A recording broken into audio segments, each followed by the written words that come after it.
On episode 312 of the StressLess Camping Podcast, we share some places we have boondocked, mooch-docked, museum-docked. Yeah, we've got some creative places that you might consider if you're thinking of boondocking or mooch-docking, or train docking, or museum whatever. docking. Tony sort of railroaded me into this episode. I've got a one-track mind and, a lot of self-esteem. Oh, boy. We also share an article that Tony found about the history of camping. Yeah, it's kind of cool. Well, you can find this week's episode along with the tips, tricks, ideas, and destinations at our home on the web at StressLessCamping.com. Thank you for joining us for episode 312. Woo! Welcome to the rail yard. Yeah, I'm Tony. I'm Peggy. And we're two RV industry veterans, and I'm a foamer who travel part-time In that mini light. looking to share big adventures and help you with great tips Tricks. and discounts. We don't want you to get off track this episode. Oh, no. Oh, yeah. Oh, they're coming. Oh, the pun alert is going to get worn out this week. Absolutely. So Tony found this article, and we'll put a link, of course, to the history of camping. How did camping actually become an activity, right? I mean, in the old days, there were pioneers, I suppose you could call them campers, Yeah. even full-timers for a while. Yeah. There was military, of course, when they were out seeing the action, they had to sleep outside somewhere. But where did camping become a pastime? The idea of thing? finding a comfortable spot and setting that as a home base for the night. Well, we have this article, and I found it originally listening to an old Living the RV Dream with John and Kathy Huggins, and I'm like, oh, that's a great bunch of resources to share. So we'll probably split this up into several episodes of history of camping. That makes sense. The history of camping, according to this article, started in 1861. And Gunnery Camp was founded in Washington, Connecticut by Frederick, I can't say Frederick, can I? By Frederick Gunn, who owned a boys' school. Taking his wards on a 2-week trip, they hiked to a specific wilderness area where they set up camp. Activities included hiking, fishing, and observing nature, and, of course, cooking over an outdoor fire. Oh, let's jump forward from 1861 to 1874, when the YWCA established its first camp in Pennsylvania. It was called Sea Rest and catered to women only, because of course the YWCA, not YMCA, YWCA is the Young Women's Christian Association. Yes, indeedy. All right. In 1885, surprisingly, it took men 11 years to realize that camping could be fun and set up a YMCA camp in New York. And that camp, believe it or not, is still in operation today. And over the ensuing years, the concept of camping just kind of steadily grew. 1885, wow. Now let's jump another 15 years, because in 1900, the first boys' camp club was built in Salem, Massachusetts. And then in 1910, the Boy Scouts of America established a camp in New York. In 1912, the first Girl Scout camp was established in Georgia. Yeah, you got to keep the Boy Scouts away from the Girl Scouts, right? In the 1930s, the National Park Service developed 34 recreation demonstration areas, a complex government name for campgrounds, which are later turned over to state agencies. So we do have some more history things, but I think we'll, as Tony said, we'll break it up. There's like one on gear and one on tents, and we'll do one every week. Yeah, we're going to string it along. String it because out. That way we don't have to think of anything new. No, that's not true. We love thinking of new stuff. We talk a lot about boondocking, mooch-docking, boon barreling, beer docking, wally docking. And now museum mooching. Yeah, so, there are some really good services out there. We are big fans of Harvest Host. Yes. And their affiliated Boondockers Welcome. Sure. That is a service where they have established, they work with established businesses to create a place where you can come and do what we're doing. Right. Camp on their property. Right. But something we have found is that they don't always have to be a member of Harvest Host. If you have a passion for something, especially if that's something where there's a lot of property around it, Right. you might be able to just call them and say, hey, can I stay there? And where we are right now is a prime example of that. Right, and we're going to talk about it, but I wanted to go back a little bit. Some of you, well, you all know that Tony's like super into beer, and we travel on our beer bellies. But what you may or may not also know is that he's also really, really train lover. And I don't know. There's a term for well, that. there is a term. Now, I was looking it up this morning to verify, and it's kind of a derogatory term. Yeah. But we have embraced it nonetheless.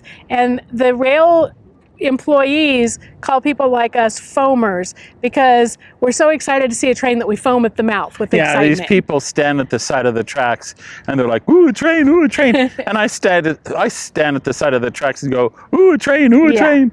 I like trains. Yeah, so we just wanted to give you a little, brief history of our train-loving pre-RV days. Tony, why don't you, I don't know your whole train history, so if you have like a 1 minute, slight introduction that isn't already written down. When I was a little kid, my grandma lived in Germany and sent me my first train set, and I was just hooked. And I was just 8 or 7 or whatever. And believe it or not, I kept that until I finally, so model railroads come in different sizes. I no longer modeled that size, and I sold it to a friend of mine who still has it. I've always liked anything mechanical. If it stinks or burns fuel or makes a lot of noise, I'm probably very interested in it. Probably so. But our history together, what did I write down there first? Oh, the big boy, right? You did this for a lot of years before I met you.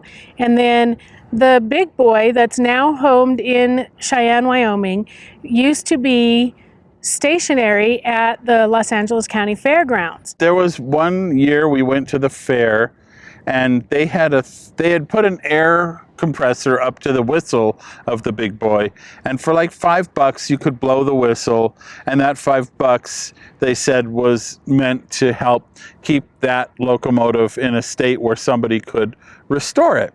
And I made the comment, and I can't repeat the entire comment. But when donkeys fly... No, it was pigs. Oh, pigs fly from a certain part of your anatomy. Yeah.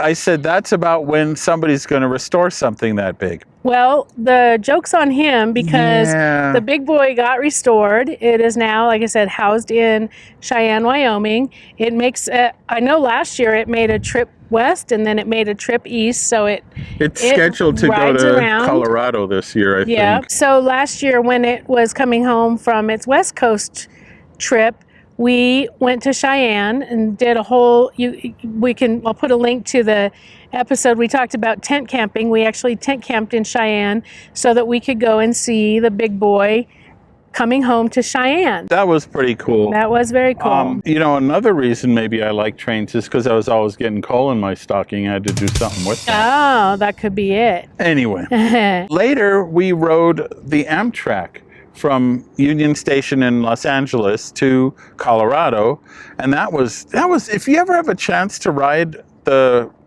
passenger train on a proper one, not a tourist train, although if you have a chance to ride a tourist trains train, are the best. Do it. It's a remarkable experience. Yeah, it's a great way to travel. So we did that Amtrak trip, and then we couldn't get enough of trains, so we actually bought 11 cabooses. Like real railroad cabooses, retired from actual railroads, and that was in Northern California, and it was a bed and breakfast. And so for 7 years, we owned a bed and breakfast made out of rail cars. We had a G-scale train running around the ceiling of the dining room. I'm just trying to explain that we really like trains. Yeah. Right? Right. Well, when I was, being manufactured, and they said, hey, do you want brains? I thought they said trains. I said, yeah, give me 2. Anyway, actually last month in May, renewed our vows after 20 years of marriage aboard the Durango-Silverton. That's right. In Colorado. So we wanted to talk about, you're like, okay, what's with the where trains? is the RVing in this stuff? RVing podcast? We wanted to talk about tourist trains tend to have very large properties. And like this, we're at the Nevada Northern in Ely, Nevada right now. And they have a huge property, as is pretty common. And while this spot is not on Harvest Hosts, we called and they're like, yeah, we have even a couple of places with electrical hookups. We do boondock a lot. We do talk a lot about our batteries and running the air conditioner for a little while. But let's face it, Nevada in summertime, I'm really happy that we had hookups. We probably would have survived without them. Oh, yeah. But the fact that they not only will allow us to spend a couple of nights here, but gave us a good, safe parking spot with an electrical hookup, that is a super bonus. Yeah. Just so you know, we are also members now of Nevada Northern. I think we're members of the Oklahoma Railroad Museum. Which we'll talk about next. Yeah, that's next. That means the train is about to leave. 3 blasts means moving forward. So we're going to talk until it's too loud, and then we're going to let you listen to the train while we take a break or whatever while the train goes by. But another thing, let's say you have a fair amount of free time. A lot of these tourist trains are starving for volunteers. Sure. And there's everything from repairing tracks and doing maintenance to work in the gift shop, helping with paperwork, all of that sort of stuff. So that's another way of getting some train time in and also some camping in. We did become members. We did ride a train yesterday, and we're riding another one this evening. And we purposely set up knowing that this train was going to go by right now.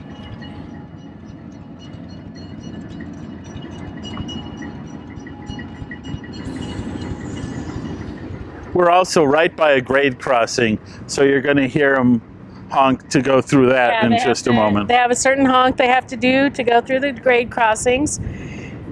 Two longs, short and long. Here it comes.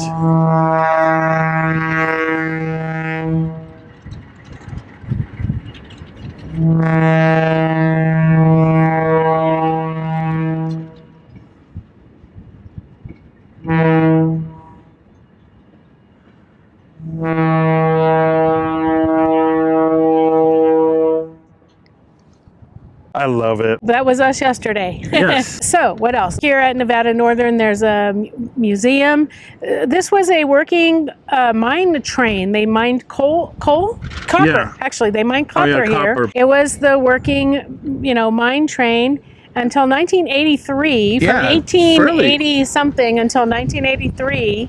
And now there's a museum, of course, the passenger train, the fun rides, and you can, as Tony said, become a member, become a volunteer, and you can camp on property. Yeah, that's the first one. We may go inside. I think it's time to go in because this wind is going to make it impossible for you to hear. Yep. Hold on. Okay, as you can see, we have a change of venue. Yeah. Who'd have thought in the high desert it would be windy? My gosh. Right? That's like being at home. So you're going to compete with the air conditioner? We're going to compete with the air conditioner a little bit, but it's better than the wind outside, so sorry. So that was Nevada Northern. That's where we still are and where we have already started to make plans to come next year. Yeah, we actually are thinking of spending a month here as volunteers. Another railroad museum that we have visited and been allowed to stay, even though they were not a Harvest host, and we didn't use them, but they actually have some hookup sites for RVs. Yeah, they had power there too. And that's at the Oklahoma... Yeah, Oklahoma Railroad Museum. Railroad Museum? I want to make sure I got the name right. Yep. Okay, and that's in Oklahoma City. And that was also a really great overnight stay. We actually know the... I don't know his title exactly, general manager or something. Something like Eric. He actually stayed with us at the bed and breakfast. Yeah, because he's a train fan too. And said if you ever come to Oklahoma City, well, when we owned a bed and breakfast, we didn't figure that would ever happen. but then it did. Yeah. And so we got to stay with Eric. It was a great experience.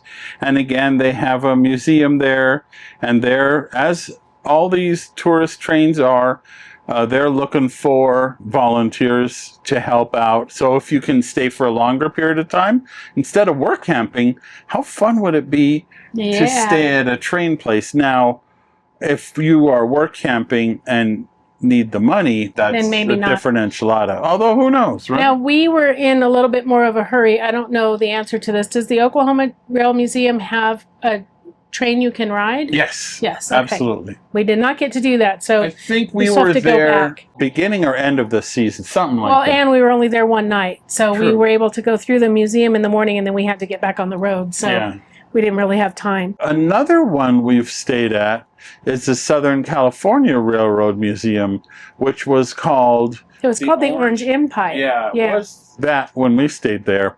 They were at that point a harvest host, but so I'm going to say, folks, if you are staying at a harvest host, be respectful of the Please. host. It's no longer a harvest host. They told us when we were there that members will come, and some of those members, will come and volunteer for, I don't know, a day, a week, a month, and they will bring their RV and they will RV on the property. So I know that that's still a possibility, or that was at that time still a possibility. As always, call ahead. Even if you weren't a Harvest Host member. And, frankly, these kind of places live on volunteers, right? So if you're willing to put in some time, I'm not going to make any guarantees, but I would be willing to bet that they will try to accommodate your RV so that you can stay there and work for them. There's a lady I follow on TikTok, Lauren Osher, and she calls herself the female foamer, and she showed some events like the Midwest, I think. I don't remember exactly what it's called. But anyway, it's a huge property also. And again, it's like a festival, but with antique tractors and trains and blah, blah, blah. That might be an option too. We were in Coldwater, and they were working on the train in a volunteer place there. So these places are all over the country. Yeah, they're everywhere. Obviously different degrees of what they can do based on their insurance and blah, blah, blah. But might be, if you're interested in a really unusual stay and perhaps ride the trains. What we know also is that the Featherbed Railroad, where we used to own the cabooses, and it was a bed and breakfast and still is a bed and breakfast, they have also become a harvest host. So if you want to stay among the trees and the redwoods, the cabooses and the redwoods, the trees and the trains, that is a harvest host site now, and it's really pretty. I think I'm going to see about spending one night there when we're in the area. Well, if we do, I have been asked to fix their G-scale train. Yeah, well, we'll just have to see what happens. But anyway, you can find harvest hosts everywhere, and you can find train things everywhere. And if you are not even a foamer, but just a train liker, you can find trains all over the place, and you really should. It's a lot of fun. If it's not trains, perhaps you like airplanes. Some of those are on. We've stayed at a not abandoned, decommissioned airfield. Right, that's a good point. So a lot of these museums that have a lot of property, just by the nature of what they are, may offer you the chance to stay there and support the museum, maybe do some volunteering or not. We're all doing this RV thing so we can experience new, exciting, fun stuff. Right. And to me, this is exciting and fun. Not that new, because a lot of these trains have been here for a while. But each of the times that we go to a new place, it's new. Well, there's that. Yeah. So we will, of course, put in our plug for our friends at ABC Upfitters. While we did get a 30 amp connection here at the Nevada Northern. That's not always the case. True. Right. There are a lot of places, like at some of the other places we've stayed, there were no hookups. And so that's something to consider. Right. Something most railroads have, water in abundance, because steam engines are thirsty things. And it may not be potable water, though. That's true. That could be a problem. Yeah. But, they have, if they've got a visitor center and they've got potable water. Whether it's a place that they're able to share or not is, again, up to the individual place. And we just recommend you see a place that you want to go. It's a museum, or even frankly a restaurant. We've stayed in restaurant parking lots with permission, eaten there, of course.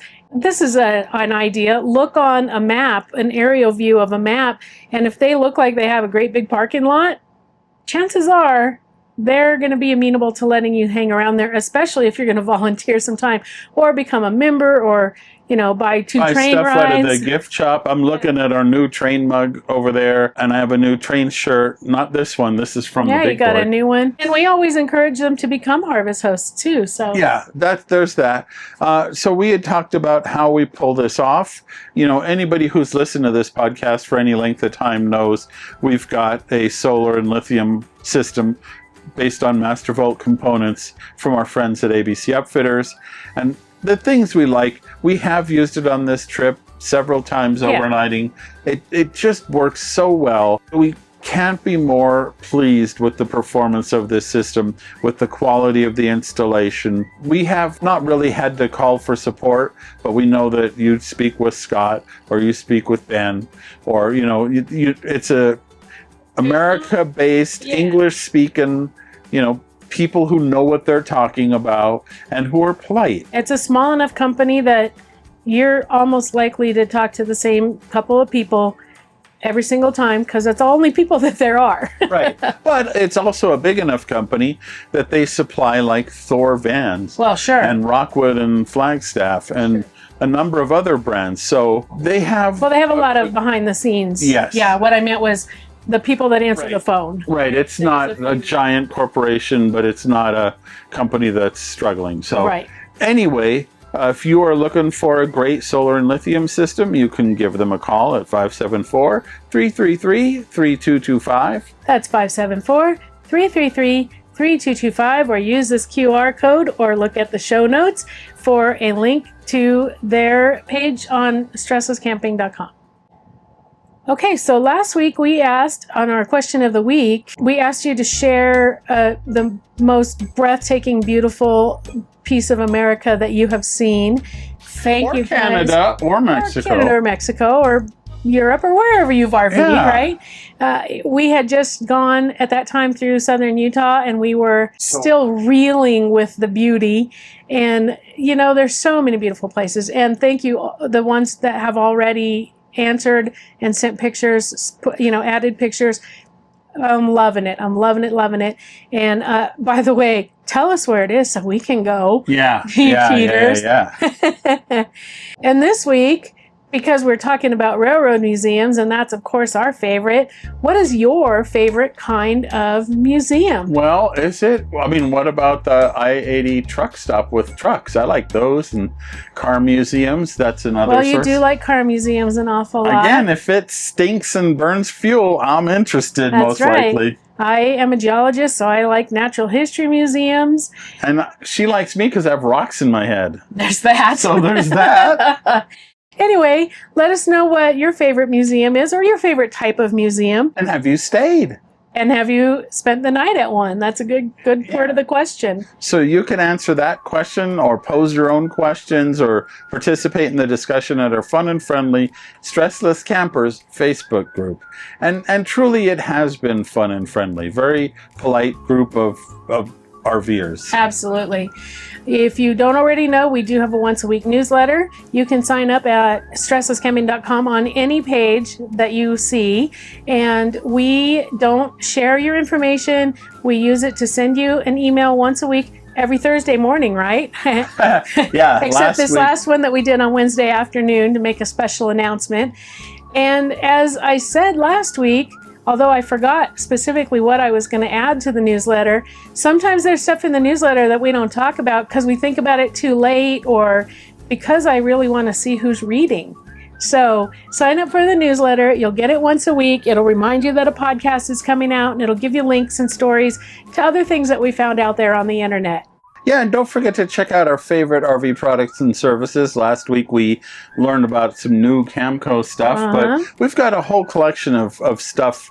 We are very pleased to spend your money on your behalf. Absolutely. Some of those places do have discounts. Yeah, spend a little less money. And all of those links are places that we shop or have shopped from. Not just random, like, hey, do you want to put a link on your website? We don't do that unless we know the company and know the products. Yep. Of course, we're also in all the social places, and you can start with a link on our website and go waste time with the rest of us at all the usual social subjects. Social suspects. Suspects. Oh, okay. New mouth, and it ain't working out. If you are listening and you want to read the links, see the links, or read the show notes for episode 312, that of course is at our website. And of course, you don't want to miss a future episode. So wherever you're getting this podcast audibly, subscribe on that podcast app so that you won't miss a future episode of the StressLess Camping Podcast Fact Check audio version. And if you prefer video, the usual YouTube stuff. Hit the like button, maybe make a comment. You can subscribe. All that stuff, Share. all that YouTubishness. YouTuber. Hey, YouTuber. What are you, blowing your own horn? Sorry. Did you read something you liked on our website, or do you like this podcast episode, or you just want to tell your friends to avoid it, whatever it is? We sure appreciate when you share, wherever you share from, wherever you share to. We do appreciate it. Put it in your socials, email it out to your friends and family, hand a piece of paper to the guy in line behind you at the grocery store. Whatever you feel is appropriate to share, we thank you. Yes, we do. Well, with that, we're going to go back and play with some more trains. We, again, appreciate you being here with us once again. And most of all, StressLess Camping. Woo!